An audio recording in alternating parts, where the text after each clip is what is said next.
Ողջույն ձեզ, սիրելի հետևորդներ, այսօրվա մեր Աստվածաշնչի սերտողության թեման Քրիստոսի հարությունն է, հարության պատմությունն է։ Կարծում եմ բոլորիս հայտնի է, ինչ տեղի ունեցավ Քրիստոսի խաչելությունից հետո եւ ովքեր էին, որ առաջինը տեսան Քրիստոսի թափուր գերեզմանը եւ առհասարակ հարուցյալ Քրիստոս ինչպես հայտնվեց իր աշակերտներին։ Մինչև մեր բուն թեմային անցնելը ես ուզում եմ հիշեցնել, ովքեր որ կցանկանան եւ թեմայի հետ կապված եւ հոգեվոր տարբեր թեմաներին առնչվող հարցեր ուղղել, կարող եք եթերի ընթացքում մեկնաբանությունների մեջ թողնել ձեր հարցերը, մենք հնարավորինս կփորձենք անդրադառնալ այդ հարցերին եւ պատասխանել։ Քրիստոսի հարության պատմությանը բնականաբար անդրադարձել են 4 ավետարանիչներն էլ եւ նաեւ կան հատվածներ, որ մեկ ավետարանչի մոտ պահպանվել է, հիշատակվում է, մյուս ավետարանիչների մոտ չի հիշատակվում եւ հիմա մենք կփորձենք այդ 4 ավետարանների ներկայացված պատմությունը համադրելով ամփոփ պատկերը ստանալ Քրիստոսի հարության, հատկապես այն դրվագի, երբ յուղաբեր կանայք եկան եւ տեսան, որ Քրիստոսի գերեզմանը թափուր էր, իսկ մինչ այդ արդեն քահանաներն ու քահանայապետները իմանալով, որ քարը գլորվել է, զինվորները եկան քահանայապետներին, ասացին, թե ինչ է տեղի ունեցել, որ գերեզմանի քարը գլորված է, Քրիստոս գերեզմանում չէ եւ քահանայապետները կաշառեցին զինվորներին, ասելով, որ բոլորին հայտարարեք այսպես, որ աշակերտները գիշերով եկան եւ Քրիստոսի մարմինը գողացան։ Ապա Կիրակի առավոտյան յուղաբեր կանայք եկան գերեզման, շտապեցին գերեզման, տիրոջ մարմինը յուղերով օծելու, խնկարկելու, բայց նրանք էլ ականատես եղան թափուր գերեզմանի եւ շփոթված իրենց տեսածով վերադարձան, որպեսզի աշակերտներին հայտնեն այս լուրը։ Իսկ աշակերտներից երկուսը, Պետրոսն ու Հովհաննեսը, առաջինը լինելով եկան գերեզման տեսնելու արդյոք կանայք ճիշտ են ասում թե ոչ եւ նրանք էլ տեսան թափուր գերեզմանը, որից հետո Մարիամ Մագդաղենացին կրկին վերադարձավ Քրիստոսի գերեզման փնտրելու տիրոջ մարմինը եւ այստեղ է որ Մարիամ Մագդաղենացին հանդիպում է Հիսուսին նախ կարծելով որ Հիսուսն այգեպան է, ապա ճանաչելով Հիսուսին եւ որից հետո Քրիստոս Մարիամ Մագդաղենացուն զորացնում եւ ամրացնում է իր հավատքի մեջ։ Նախ քահանայապետների եւ զինվորների պատմությանը, եթե մենք անդրադառնանք, այստեղ կարծեմ թե շատ ասելու բան չկա, պարզապես մեզ համար զարմանալի չէ, որ քահանայապետները բոլոր հնարավոր միջոցների դիմեցին Քրիստոսի հեղինակությունը ստվերելու որևէ բանի առջև կանգ չառան, ինչպես ասենք Քրիստոսին վերացնելու համար, Քրիստոսին սպանելու համար խախտեցին օրենքը խախտելով դատավարություն իրականացրեցին, անօրինական դատավճիռ կայացրեցին շանտաժով, Պիղատոսին շանտաժի ենթարկելով կորզեցին մահվան դատավճիռը, կաշառեցին զինվորներին, բայց ի վերջո պարտվեցին, որովհետև հայտնի է այն ճշմարտությունը, որ երբեք լույսը սահմանափակել, լույսը կաղապարել, լույսը վերացնել հնարավոր չէ։ Մենք կարող ենք ճշմարտության դեմ որոշակի ոտնձգություններ թույլ տալ, փորձելով ճշմարտությունը լրացնել, փորձելով ճշմարտությունը ստվերել, բայց բնականաբար բոլոր մարդկային մեր ջանքերը այստեղ իզուր են եւ այդ ճշմարտությունը ստվերելու բոլոր մեր փորձերը ժամանակավոր են։ Մենք յուրաքանչյուրս էլ Քրիստոսի հարությունից էլ այն կողմ, եթե մեր առօրյա ամենասովորական կյանքին նայելու լինենք, կտեսնենք, որ սա բացարձակ ճշմարտություն է։ Ցանկացած իրավիճակում մենք եթե փորձել ենք ճշմարտությունը թաքցնելու, մի օր այդ ճշմարտությունը ի վերջո դուրս է եկել, ի հայտ է եկել եւ բացահայտվել է, որովհետեւ կյանքի մեջ մեզ համար հստակ օրինաչափություն է։ Հնարավոր չէ ճշմարտությունը բանտարկված պահել։ Եվ այստեղ է որ թեև քահանայապետները կարծեցին, որ արդեն կարող են հանգիստ շունչ քաշել, որտեղ Քրիստոս խաչվեց, Քրիստոս մահացած է այլևս գերեզմանում դրված, բայց հանկարծ զինվորները քահանայապետներին անակնկալի են բերում ասելով, որ նման բան է տեղի ունեցել, գերեզմանը բաց է եւ գերեզմանը թափուր է։ Թեև այս կեղծիքը, որ քահանայապետները տարածեցին, թե իբր թե աշակերտները եկան եւ Քրիստոսի մարմինը գողացան, մինչեւ այսօր էլ կարծեք թե այդ կեղծիքը ապրում է ոչ բարի ուղիղ իմաստով, այլ բոլոր անհավատության բոլոր դրսևորումների հիմքում հենց այս կեղծիքն է, որովհետև շատ հաճախ մարդիկ տեսական եւ գիտական ապացույցներ են փնտրում հարուցյալ Քրիստոսի, իսկ ինչը բնականաբար հնարավոր չէ, որովհետև Քրիստոսի հարությունը վերաբերում է կոնկրետ հավատքին եւ ամենահստակ վկայությունը, ապացույցը, որ Քրիստոս հարություն է առել, մինչեւ այսօր Տիրոջ թափուր գերեզման է, որ կա։ Մարիամ Մագդաղենացին եւ յուղաբեր կանայք առավոտ շուտ Կիրակի առավոտյան եկան գերեզման եւ ահա հենց այս կանայք է, որ առաջինը արժանացան տեսնելու թափուր գերեզմանը եւ հարուցյալ Քրիստոսին։ Տեսան,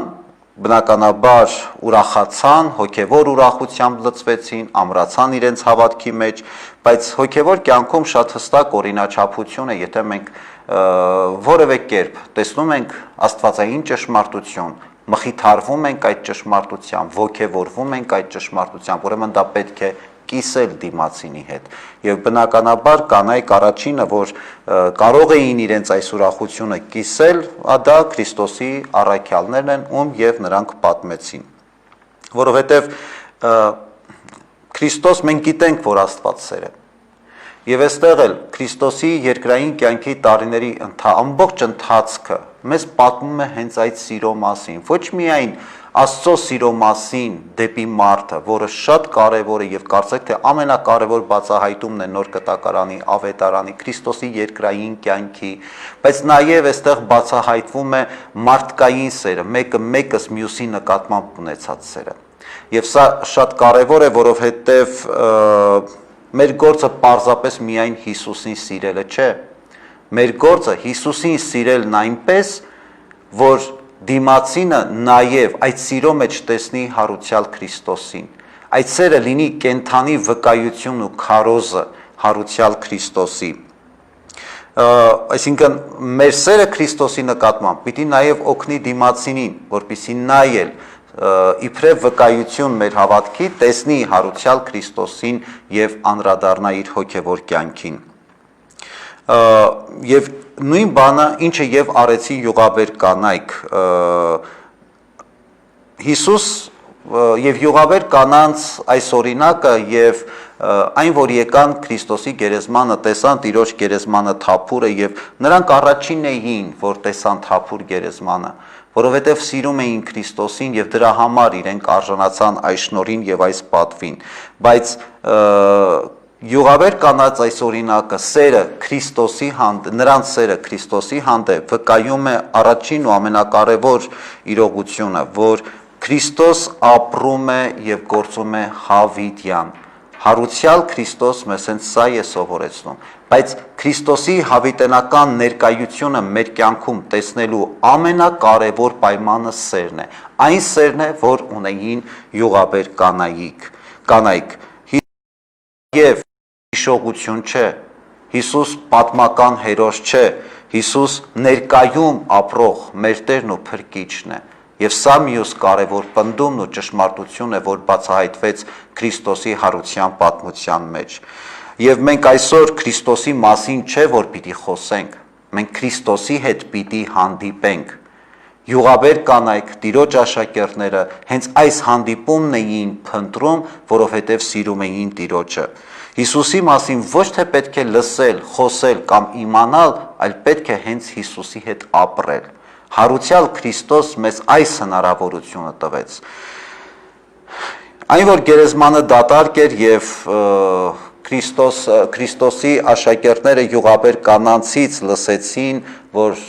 Տիրոջ գերեզմանը դատարկ է, Պետրոսն ու Հովհաննեսը վազեցին դեպի գերեզման տեսնելու որքանով կանայք ճիշտ են։ Այստեղ շատ հետաքրքիր է մի կողմից Պետրոսի օրինակը, ով ուրացել էր Քրիստոսին արդեն, բայց երբեք Պետրոսը չվախեցավ առերեսվելու իր ուրացության փաստի հետ, իր այդ գործած մեղքի հետ, իր ամոթի հետ։ Բնականաբար Պետրոս զղջումով վերապրեց այն ամոթ, այն խայտարակությունը, որ ինքը ունեցավ Տիրոջը 3 անգամ ուրանալով, բայց ունեցավ այնքան բարոյականություն, որ եկավ Տիրոջ թափուր գերեզմանը տեսնելու։ Մյուս կողմից մենք այստեղ տեսնում ենք Հովհաննեսի օրինակը, ով անչափ սիրում էր Քրիստոսին, ով Քրիստոսի սիրելի աշակերտն էր, եւ դրա շնորհիվ Հովհաննեսը առաջինը պատիվն ունեցավ մտնելու գերեզման, որովհետև սիրում էր եւ տեսնելու գերեզմանը Քրիստոսի։ Երբ որ Հովհաննեսը մտավ Քրիստոսի գերեզման, ինչպես որ Հովանու ավետարանում է այս մասին ավելի մանրամասը պատմվում, Հովհաննեսը երբ որ ավելի երիտասարդ էր եւ Պետրոս առաքյալից ավելի արագ վազելով շուտապույտ կերպով մտավ Տիրոջ գերեզմանը ու տեսավ, որ գերեզմանը թափուր է, Հովհաննես առաքյալը մանրամասների ուշադրություն դարձրեց գերեզմանի մեջ։ Եթե յուղաբեր կանայք պարզապես տեսան թափուր է գերեզմանը, Քրիստոս այնտեղ չէ, ապա այնտեղ կային որոշակի դրվագներ, որ Հովհաննեսի ուշադրությունից չվրիպեցին։ Տեսա, որ Հովհաննեսը վարշամակը սիրուն ծալված դրված էր մի կողմ, այսինքն պատանքը վարշամակը դրված էր Քրիստոսի գերեզմանի մեջ, այնպես որ կարծեք թե Քրիստոս այդ զգեստների, այդ վարշամակի, այդ պատանքի միջից պարզապես անհետացել է։ Եթե Քրիստոսին գողացել էին, ապա կգողանային, եթե ինչ-որ մեկը Քրիստոսին գողացել էր, մարմինը գողացել էր Քրիստոսի, ապա կգողանային այդ պատանքով, կամ էլ պատանքը կարող էին պարզապես վերցնել ու նետել գերեզմանի մեջ, անխնամ այդպես թողնել, բայց արագ այդ գողության փաստը իրականություն դարձնել եւ փախչել, որպիսի որևէ մեկը չտեսներ, բայց այնտեղ գողության որևէ նշույլ չկար, եւ սա նկատեց Հովհաննես ավետարանիչը, Հովհաննես առաքյալը, եւ տեսավ, որ այնպիսին է իրավիճակը, որ կարծեք թե Քրիստոս այդ շորերի միջից, այդ զգեստների միջից պարզապես անհետացել է։ Եվ այստեղ բնականաբար հարց է առաջանում առաքյալների մոտ, աշակերտների մոտ, թե ուր է Քրիստոս, որքան էլ որ փաստերը առավել քան խոսուն են, բայց աշակերտների համար դեռ կային շատ հարցեր, ինչ է իրականում տեղի ունեցել։ Բայց մինչև որ մենք կհասկանանք Քրիստոսի աշակերտների հետ, թե ինչ է տեղի ունեցել, շատ կարևոր է նորից վերադառնանք յուղաբեր կանանց, որովհետև երբ որ յուղաբեր կանայք գնացին աշակերտներին ասացին, որ նման բան է տեղի ունեցել, Պետրոսն ու Հովհաննեսը արագ եկան գերեզմանը զննելու եւ տեսնելու եւ նորից վերադարձան դեպի մյուս իրենց ընկերները, Մարիամ Մագդաղենացին կրկին վերադարձավ գերեզման, փնտրելով իր Տիրոջը եւ իր վարդապետին։ Եվ այստեղ հանդիպում է հրեշտակին։ Հրեշտակը հարցնում է, թե ինչու եք ողջին փնտրում մեռյալների մեջ։ Հետևաբար այստեղ շատ կարևոր է այն հարցը, թե ինչ տեղի ունեցավ Քրիստոսի հետ, մինչև այս հարցի պատասխանը գտնելը։ Շատ կարևոր է, որ մենք հասկանանք, թե ում ենք մենք փնտրում։ Մեռածին ենք մենք փնտրում, թե ողջին, ապրողին, որովհետև յուղաբեր կանայք միանշանակ եկել էին մեռած Հիսուսին տեսնելու, այն եւ սա փաստում է այն հանգամանքը, որ նրանք անուշահոտ յուղերով, պատրաստված հունկերով եկել էին մեռած մարդու մարմինը օծելու, այսինքն իրենք կարծում էին, որ պիտի գային եւ Քրիստոսին տեսնեին գերեզմանում, մահացած մարմինը գերեզմանում, որ եւ պատրաստվել էին, որպիսի օծեին մեռած մարդու մարմինը, ինչպես որ հրեական ավանդույթի մեջ է ընդունված կատարել։ Բայց հանկարծ նրանց առջև հարց է դրվում, դուք ում եք փնտրում, ինչու եք ողջին մեռածների մեջ փնտրում։ Իհարկե, ի սկզբանե կանայք այս հարցի բուն էությունը այդքան էլ չհասկացան, բայց շատ կարևոր է այն իրողությունը, որ հրեշտակի այս հարցը, եթե մենք փնտրում ենք Քրիստոսին մեռած, ապա ինչ Աստծո մասին է խոսքը։ Որովհետև շատ հստակ Քրիստոս վկայեց եւ կանխատեսեց իր հարություն, ասելով, որ մահից 3 օր հետո պիտի հարություն առնեմ։ Բնականաբար, մի կողմից մարդկային է յուղաբեր կանանց այդ ցավը, սուքը, որ ապրում էին իրենց սիրելի վարդապետի համար, եւ այդ սուքը, այդ կորստի ցավը այնքան էր խանգարում իրենց տեսնելու իրականությունը։ Սա շատ մարդկային է եւ շատ բնական է, բայց Քրիստոսի հարությունը եւ թափուր գերեզմանը վկայում են շատ կարեւոր մի ճշմարտություն, որ Հիսուս պատմության հերոս չէ, Հիսուս ապրում է հավիտենապես։ Հիսուսի կյանքը ուսումնասիրելու համար չէ, այլ Հիսուսի կյանքը ապրելու համար է, օրինակ է մեզ յուրաքանչյուրիս։ Հիսուս պարզապես ոգևորող մի, այսպես հերոսի օրինակ չէ, որ մեզ տալիս է, այլ Հիսուսի կերպարը մեզ համար հնարավորություն է ապրելու Աստծո հետ ներդաշնակ եւ խաղաղ։ Եվ Մարիամը, երբ որ ետ է վերադառնում եւ աշակերտները Քրիստոսի, Պետրոսն ու Հովհաննեսը արդեն գերեզմանում չէին, Մարիամը այստեղ պարզապես գերեզմանի առաջ նստած լաց է լինում, սգալով իր սիրելի ուսուցչի կորուստը։ Հանկարծ հայտնվում է Հիսուս Մարիամին եւ հարցնում, թե ինչու ես լաց լինում։ Մարիամ Մագդաղենացին չի ճանաչում Հիսուսին եւ կարծում է, թե այգեպանն է ու ասելով, որ եթե դու ես վերցրել Հիսուսի մարմինը, խնդրում եմ ասա, թե որտեղ է, որպեսզի ես նրան վերցնեմ։ Այսինքն այս ցավի մեջ կրկին դրսևորում է այն բացառիկ սերը, որ ուներ Մարիամ Մագդաղենացին Հիսուսի նկատմամբ։ Կարծեք, թե Մարիամի համար Հիսուսից բացի այս աշխարհում որևէ մեկ այլևս գոյություն չունի։ Հիսուս ամենակարևոր մարդն էր իր կյանքում։ Եվ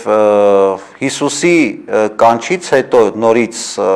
երկրորդ անգամ, երբ որ Հիսուս կանչեց Մարիամին, Մարիամը հասկացավ, որ իր հետ խոսացողը հարուցյալ Քրիստոս է ու դարձավ եւ ասեց Ռաբունի, այսինքն վարդապետ։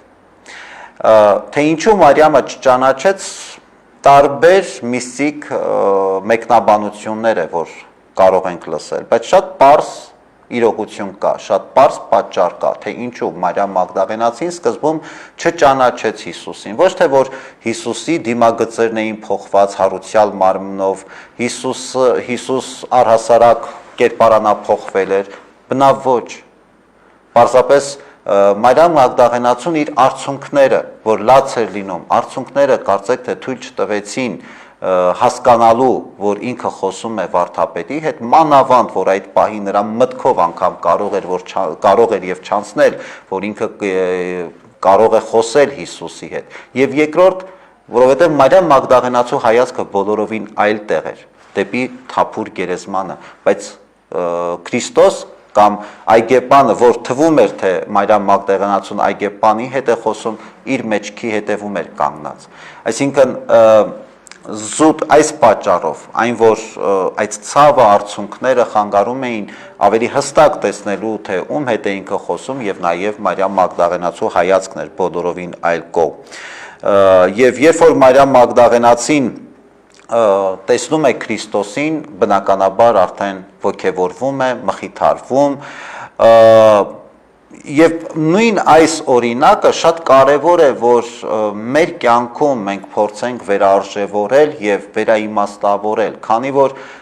նույն այդ սքի ցավի արցունքները կարող ենք ունենալ մեզանից յուրաքանչյուրը, բայց երբ որ մենք լաց ենք լինում, սգում ենք ինչ-որ մեկի կորստի համար, մենք իրականում ոչ թե դիմացինի համար ենք մտածում, այլ մեր մասին ենք մտածում,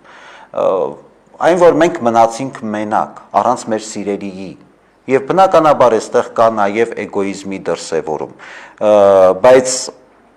որքան որ բնական ու հասկանալի է ցավը, սիրելի մարդ կորցնելիս, մեր արցունքները, մեր լացը, մեր ցավը, որ մենք ապրում ենք, որքան որ բնական է, ես չեմ ասում դա բնական չի եւ այդպես չպիտի լինի, բայց որքան որ բնական է, այդ արցունքները մեզ չպետք է խանգարեն մենք ճշմարտությունը տեսնելու։ Օրինակ Մարիամ Մագդաղենացու պարագային այդ ցավը իր եւ արցունքները խանգարեցին, որ ինքը այդ պահին տեսնի Հիսուսին։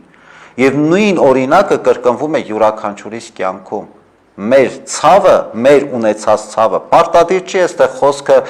անպայման սիրելի հարազատ մարդուն կորցնելու մասին չի միայն խոսքը կամ հատկապես դրա Աստված չանի, բայց որ նման բան լինի, բայց առհասարակ ցավը մեր կյանքում, հիմա այդ ցավը կարող է տարբեր պատճառներ ունենալ, եւ ֆիզիկական, եւ մտավոր, եւ հոգեվոր, բայց շատ հաճախ մեր կյանքում է լինում է այդպես, որ ցավը այնքան է կարևորվում եւ արժեվորվում, որ մենք չենք կարողանում տեսնել ճշմարտությունը եւ չենք կարողանում տեսնել իրականությունը։ Եվ կամ շատ հաճախ մենք բոլորովին այլ ուղղությամբ ենք նայում։ Աստված միշտ մեզ հետ է։ Մենք Աստծուն փնտրելու համար պետք չի, որ մենք մեր շուրջը նայենք։ Աստված միշտ մեր կողքին է։ Եվ մենք շատ հաճախ հակառակ ուղղությամբ ենք նայում ու շատ հաճախ բողոքում ենք, թե Աստված մեր կյանքում ներկա չէ։ Մարիամ Մագդաղենացին, երբ որ ճանաչում է Քրիստոսին, արդեն հասկանում է, որ ինքը խոսում է Քրիստոսի հետ, ուրախությամբ, ոգևորությամբ, փորձում է փարվել Տիրոջ ոտքերին։ Բայց Քրիստոս թույլ չի տալիս, ասելով, որ մի մոտեցիր ինձ, քանի դեռ մարդու որդին փառավորված չէ։ Հարուցյալ Քրիստոսին հնարավոր չէ դիպչել ֆիզիկապես, հարուցյալ Քրիստոսին փարվել, դիպչել հնարավոր է հոգով, հավատքով, սիրով, մտքով։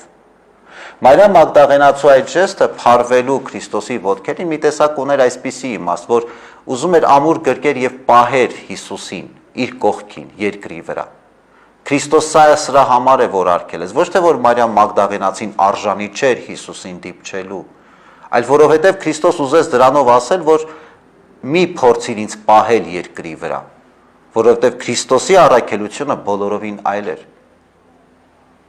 Եվ ուզում էր ասել նաև դրա վրա ժամանակ մի կորցրու, շտապիր իմ աշակերտներին, ասա, որ ինձ պիտի հանդիպեն Գալիլեայում։ Մարիամ Մագդաղենացին այս կարևոր ավետիսը պիտի փոխանցեր Քրիստոսի աշակերտներին։ Սովորաբար մենք էլ նույն այս օրինակով փորձում ենք Քրիստոսին ֆիզիկապես տեսնել ու պահել մեր կյանքում։ Որովհետև շատ հաճախ մարդիկ հենց այն ձևակերպում, որ ասում են, մինչև չտեսնեմ չեմ հավատա, մինչև ինչ-որ հրաշք չլինի, մինչև ինչ-որ նշան չլինի, եւ այլն, եւ այլն։ Այսինքն մենք այստեղ է, որ շատ հաճախ սխալվում ենք։ Հիսուսին փարվելու միակ տարբերակը այդ հավատքն է, մեր հոգին է, մեր սիրտն է եւ մեր սերն է Տիրոջ հանդեպ։ Նորից ես ուզում եմ ընդգծել ու հիշեցնել, որ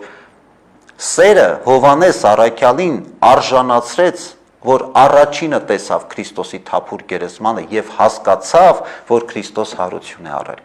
Սերը նույն Մարիամ Մագդաղենացուն արժանացրեց առաջինը տեսնելու հարուցյալ Քրիստոսին եւ խոսելու հարուցյալ Քրիստոսի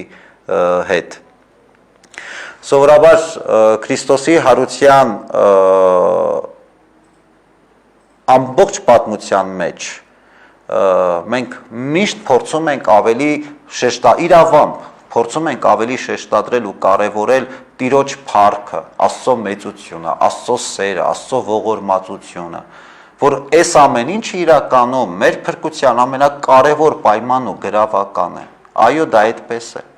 Բայց նաև կա մեկ ուրիշ կարևոր բան, որ մենք մեր ուշադրությունից վրիպում է ավելի հաճախ։ Քրիստոսի հարությունը, այն որ Քրիստոս հարություն առավ, նաև վկայություն է մարդու իրական արժեքի եւ մարդու իրական առաքելության։ Եվ այստեղ մենք շատ հաճախ վրիպում ենք, որովհետեւ եթե մարդը իրապես հասկանում է, որ Տիրոջ հարությամբ ինքը վերջնականապես հաշտվեց Աստծո հետ, որ ինքը ունի հստակ առաքելություն Քրիստոսի հարության ուրախությամբ մխիթարվելու եւ այդ հարության ավետիսով ապրելու այդ ավետիսը մարդկանց փոխանցելու, ուրեմն այստեղ ենթադրում է բնականաբար պատասխանատվություն, այստեղ արդեն մարդու կոչումն ու առաքելությունն է արժևորվում։ Ուրեմն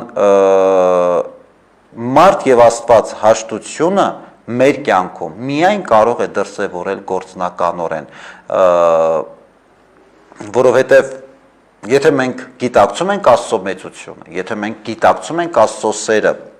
եւ ողորմությունը եւ գիտակցում ենք նաեւ մեր իրական արժեքը, ուրեմն մեզ մնում է պարզապես հարուցյալ Քրիստոսով զորանալ, ապրել, գործել եւ մեր առաքելությունը ել ավելի բյուրեղացնել եւ մեր առաքելությունը դրսևորել այնպես, որ այն ծառայի մեր երկրի, մեր ժողովրդի, մեր կողքինի, մեր նմանի փրկության եւ հոգեվոր մխիթարության համար։ Հարության հաղթանակը ուրախություն ու ցնծություն է բոլորիս համար, բոլոր հավատացյալներիս համար։ Այստեղ չկան պարտվողներ։ Գիտեք, եթե մարդկային կյանքում շատ ենք մենք տեսել հաղթանակներ, լսել հաղթանակների մասին, բայց մարդկային հաղթանակը բոլորովին ուրիշ է։ Եթե երկու կողմ պատերազմում են, մի կողմը հաղթում է, մյուս կողմը պարտվում է անպայման։ Մի կողմի համար ուրախություն ու ցնծություն է, մյուս կողմի համար ողբերգություն է։ Այսինքն մարդկային հաղթանակը այսպես միանշանակ ուրախություն չէ բոլորի համար։ Մեկի համար ուրախություն է, մեկի համար ցավ ու տրտմություն է։ Բայց Քրիստոսի հաղթանակը աշխարհում միակ հաղթանակն է, որը ուրախություն է բերում բոլորի համար, որովհետև Քրիստոս հաղթեց ոչ թե հանուն իրեն, Քրիստոս հաղթեց հանուն մեզ, հանուն մեր փրկության, մեզանից յուրաքանչյուրի հաղթանակն է։ Քրիստոս իր հաղթանակը պարգևեց իբրև շնորհ յուրաքանչյուրիս, եւ մեր գործը ոչ թե այդ հաղթանակը յուրացնելն ու սեփականացնելն է, այլ այդ հաղթանակով ապրելն է, Աստծո փառքը տեսնելով եւ մարդու առաքելությունն ու արժեքը գնահատելով։ Հարության հետ կապված այս հատվածի հետ կապված կարծեք թե այսքանը ինչ որ ուզում էի խոսել ձեզ հետ եւ հիմա եթե թույլ կտաք փորձենք նաեւ անդրադառնալ մեզ ուղված հարցերին։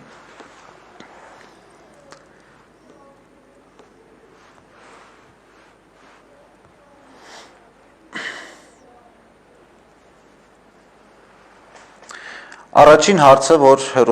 հետևորդներ ուղարկել են մեզ, հետևյալն է. կարող եմ սրբապատկերով հագուստ կրել։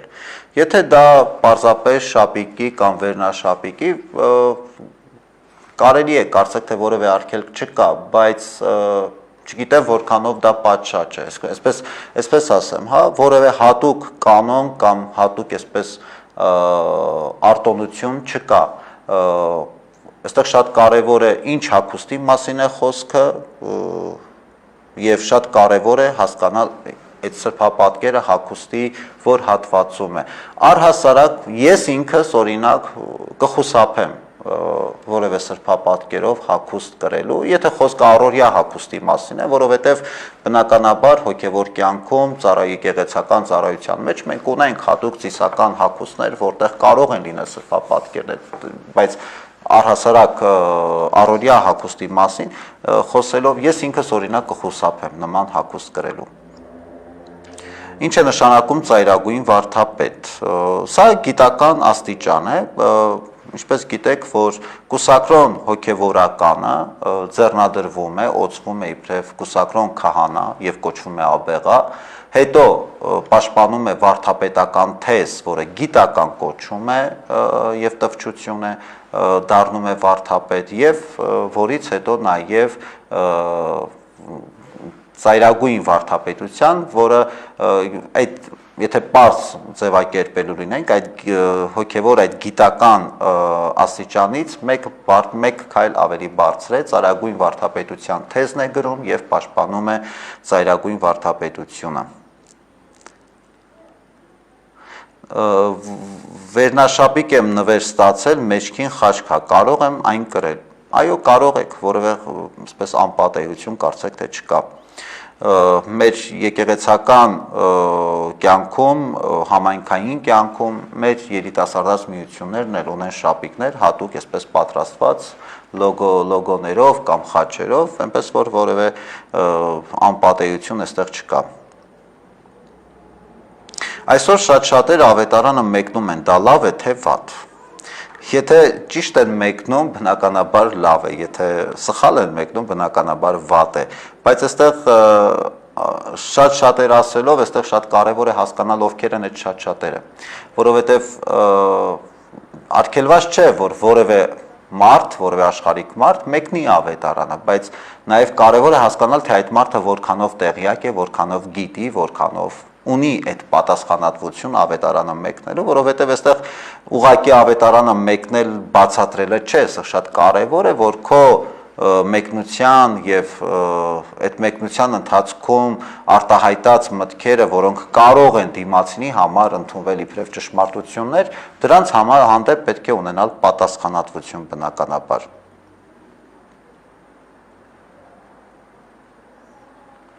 Կարելի է մի քիչ սրբապատկերների մասին խոսել, մանավանդ մեր Տիրոջ պատկերի մասին, մենք ավելի քիչ ենք տեսնում մեր եկեղեցիներում Քրիստոսի պատկերը, քան սրբերի, ինչն է պատճառը։ Ես փորձեմ այստեղ հիմա համառոտ, բայց նկատի կունենանք, որ առաջիկայում մեր եթերների ժամանակ ավելի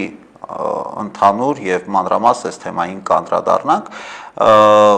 այնպես չի, որ Քրիստոսի սրբապատկերները, Քրիստոսի դեմքով սրբապատկերները քիչ են մեր եկեղեցիներում, պարզապես շատ եկեղեցիներում սրբապատկերների մեջ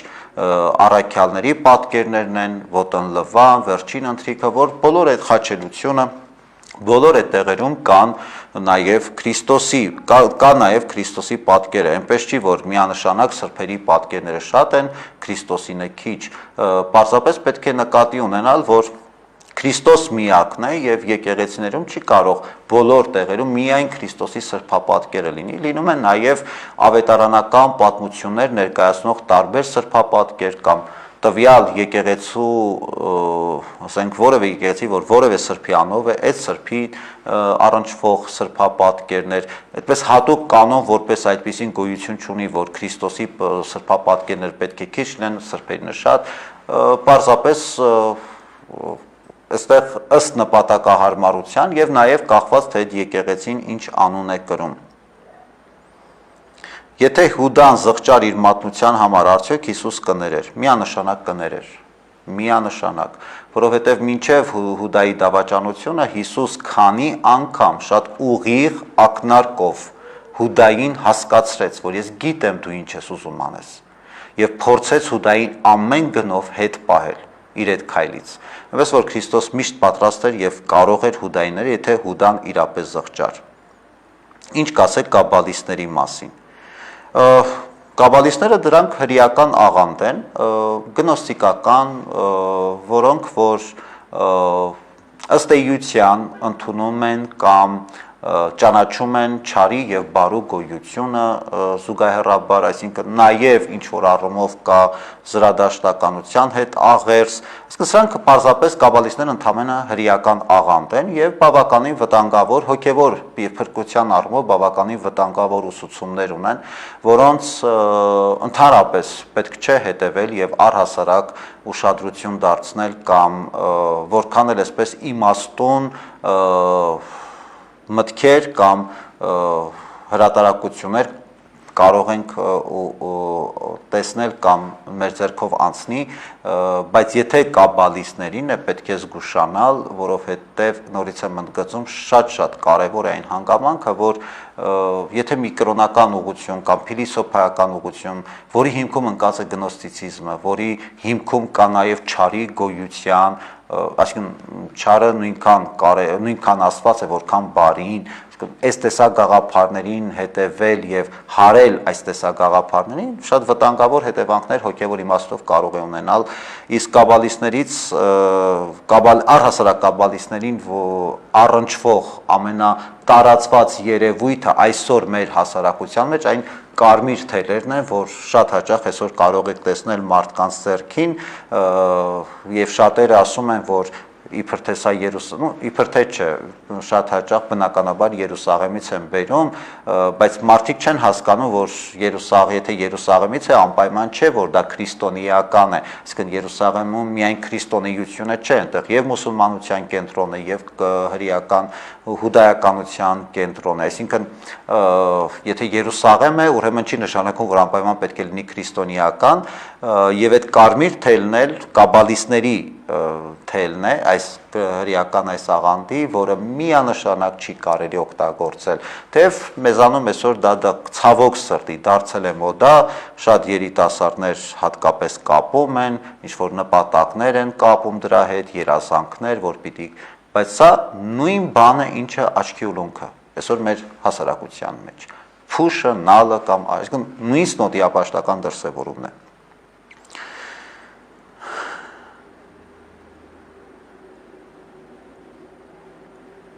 Սիրակի իմաստության մեջ, երբ խոսվում է ճշմարիտ ու կեղծ բարեկամների մասին, ինչ մեկնություն ունի ասելով, նրա առջև մաքուր հայելու նման եղիր ու կիմանաս, որ նա իսպառ չի մաքրվել ժանգից։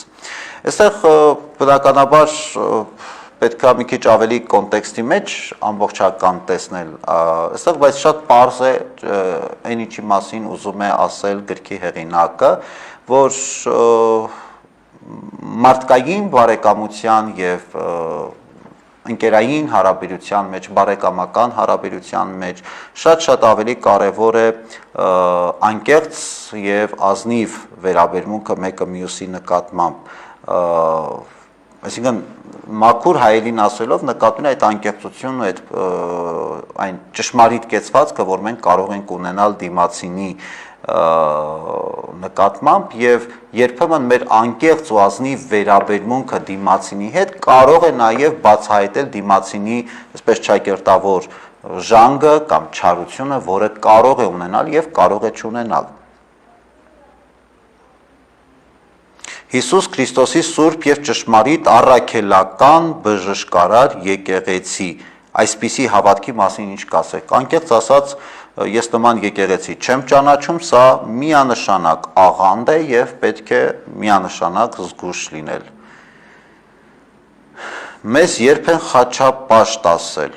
Գիտեք, կոնկրետ ժամանակահատված դժվար է նշել, թե երբ անից են մեզ խաչապաշտ ասել, բայց մեր եկեղեցական տերմինաբանության մեջ,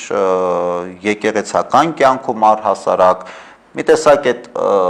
որ խաչապաշտ ենք, մենք չենք օգտագործում այս բառը։ Ես իբրև հոգևորական 20 տարվա ընթացքում 20 տարի է ես հոգևոր ծառայություն եմ մատուցում մեր եկեղեցում, բայց ես չեմ հիշում այս խաչապաշտ բառը 1-2 անգամից ավել օգտագործել եմ թե չէ, այն էլ այս դրվագների, որ հարց են տվել եւ ես ստիպված եմ եղել անդրադառնալ, այսինքն ուզում եմ ասեմ, որ եկեղեցական բառապաշարի մեջ տերմինաբանության մեջ չկա խաչա, որտեղ մենք խաչապաշտ չենք, մենք պաշտում ենք Քրիստոսին, մենք խաչի նկատմամբ ունենք հարգանք, բայց մենք խաչի նյութը որպես այդպեսին չենք պաշտում, կամ եթե մենք ասում ենք խաչապաշտ ենք, մենք նկատի ունենք Քրիստոսին ենք պաշտում, ոչ թե խաչի նյութին։ Դրա համար այստեղ մի քիչ այդ ձևակերպումը կարող է խնդրահարույց լինել, որովհետև շատ հաճախ նաև աղանդավորները, տարբեր կրոնական կազմակերպությունները հենց եկեղեցուն մեղադրում են, որ իբր թե փայտը, ոսկին կամ արծաթն ենք մենք պաշտում, իսկ դա կռապաշտություն է եւ այլն, որպեսզի այդ թյուր կարծիքները չլինեն եւ տեղ չունենան մեր կյանքում, մենք շատ եկեղեցում երբևէ նման խաչապաշտ բառ որպես այդպեսին չի օգտագործվում։ Մենք պաշտում ենք ճշմարիտ ու կենդանի Աստծուն մեր Տեր Հիսուս Քրիստոսին։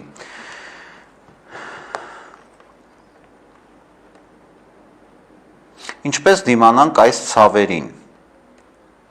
Երեք ես չեմ կարողանում հիմա հասկանալ, թե այս ցավեր ասելով որ ցավերը նկատի ունեք, բայց եթե առհասարակ մենք խոսենք ցավերի մասին եւ կարող եմ ենթադրել գուցե այսօրվա մեր այս իրավիճակին, այս համավարակին անդրադարձը նաև, որը բոլորիս համար նաև ցավ է եւ ֆիզիկական առումով առողջության ու բժշկության խնդիր կա։ Գիտեք, դիմանալ ցավին պետք չէ, պետք է պայքարել։ Երևի թե մենք շատ հաճախ հենց մեր խնդիրը գալիս է նրանից, որ մենք սխալ ենք ձևակերպում։ Դիմանալ, ինչի դիմանալ։ Ցավը եթե կա, պետք է դա հաղթահարել, ոչ թե դիմանալ, որտեղ որևէ խնդիր, ցավ, խախտված ներդաշնակություն, հենց այնպես մեր կյանքում չի անցնում, այդ դիմանալը, միակ դիմանալու ճիշտ ճանապարհը դա պայքարելն է, պայքարել հավատքի մեջ ամուր մնալով, պայքարել մեր առաքելության մեջ, մեր կոչման մեջ հաստատուն ու հավատարիմ մնալով, այսինքն, գիտեք, ամեն մարդ պետք է անի իր գործը, ամեն մարդ պետք է անի այն, ինչ որ ինքը կարող է անել, իսկ մենք շատ հաճախ, եթե կա որևէ խնդիր, որևէ կա դժվարություն, որևէ դժվարություն եթե կա մեր կյանքում, մենք մեր առաքելությունը, մեր գործը թողած ընկնում ենք, մտածում ենք, թե ով ինչպես պիտի իր գործը անի, որ այսպիսի ցավ կամ այսպիսի խնդիր մեր կյանքում չլինի։ Ամեն մարդ թող անի այն, ինչ որ ինքը պետք է անի, այն, ինչ որ ինքը կարող է անել, այն, ինչ որ իր առաքելությունն է։ Ես կարծում եմ, որ այս պայքարը ամենակարևոր միջոցն է, ինչ որ բանի կյանքում հասնելու, ինչ որ չարիք, ինչ որ դժվարություն, փորձություն մեր կյանքում հաղթահարելու։ Հետևաբար որևէ ցավ, որևէ հիվանդություն մեր կյանքում հաղթահարելու ամենակարևոր պայմանը հավատքի մեջ ամուր ու հաստատուն մնալն է եւ պայքարելու կամքը երբեք չկորցնելն է։ Խնդրում եմ կասեք, եթե կորցրել ենք կնունքի խաչը, ինչ կարող ենք անել, արդյոք կա անհրաժեշտություն մշտական կրել կնունքի խաչը։ Գիտեք, եթե կնունքի խաչը կորցրել եք, արդեն ոչինչ անել չեք կարող այդ նույն խաչը վերագտնելու համար։ Կարող եք եւ որևէ սարսափելի բան չկա, եթե կորցրել եք, դա մեղք չէ կամ չի կարելի մտածել, որ դրա համար Աստված ձեզ կպաճի եւ այլն։ Նման բան պարզապես գոյություն չունի։ Եթե կորցրել եք խաչը մկրտության, կարող եք նոր խաչ վերցնել, խնդրել հոգեվորականը, որպեսզի այն օրհնի եւ կարող եք կրել։ Բայց պարտադիր չէ, որ մշտապես պետք է կրել կնունքի խաչը։ Դա անհրաժեշտություն չէ եւ ես ինքս օրինակ իմ մկրտության խաչը երբեք չեմ կրել։ Միայն այն պատճառով, որ այն ոսկուց է, իսկ ես չեմ սիրում ոսկի։ Եվ այստեղ եւ կարևորը խաչը պարանոցին կրելը չէ անպայման։ Կարևորը, որ խաչը լինի մեր հոգում, մեր սրտում, եւ այդ հավատքն է շատ ավելի կարևոր, քան թե ասենք ինչ-որ նյութից կամ շքեղ պատրաստված խաչ, որը կարող է ընդհանրեն իբրև զարդ, բայց որևէ ավելի օգուտ մեզանում երբևէ չլինի այդ խաչից։ Կարծեք թե մեր հարցերը այսքանն էին, շնորհակալություն եմ հայտնել եւ հարցերի համար եւ նաեւ ձեր ժամանակը մեզ տրամադրելու, այս եթերին հետևելու, թող Աստված իր օրհնությամբ, իր սիրով, իր ողորմածությամբ առաջնորդի մեզ յուրաքանչյուրիս եւ իր սերը այնպես ու այնքան առատացնի յուրաքանչյուրիս կյանքում, որ միշտ մենք առաջինը լինենք Աստծուն փառաբանելու, բարի, ազնիվ, առաքինի գործեր արձանագրելու ճանապարհին։ Աստված օրհնի ու պահպանի բոլորիդ։